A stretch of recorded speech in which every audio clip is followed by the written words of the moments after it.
यह तय था कि महाभारत का युद्ध तभी होगा जब शांति की सारी कोशिशें पूरी तरह विफल हो जाएंगी।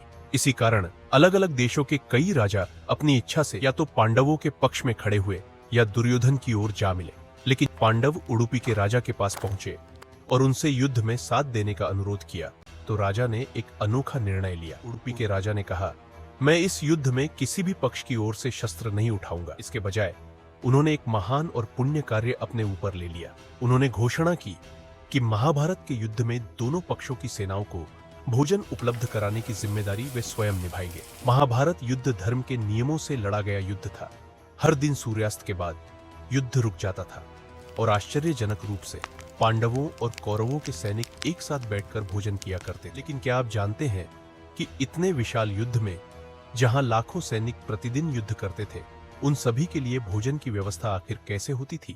महाभारत के पूरे 18 दिनों तक दोनों सेनाओं को प्रतिदिन भोजन उडुपी देश के राजा द्वारा ही उपलब्ध कराया जाता था।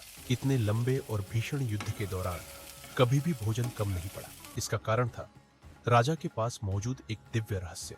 हर रात राजा श्री कृष्ण के लिए गिने चुने उबले मूंगफली के दाने लाते थे और यह कोई आम खाने की आदत नहीं थी।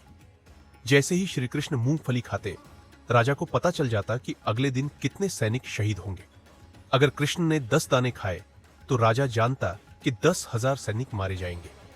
इस जानकारी के आधार पर राजा पूरी सेनाओं के लिए बिल्कुल पर्याप्त भोजन तैयार करवा देते ताकि किसी को भूख न लगे और कोई खाना व्यर्थ न हो। कृष्ण की उपस्थिति और उनकी अद्भुत शक्ति के कारण ही महाभारत के युद्ध में कभी भी अन्न की कमी नहीं पड़ी।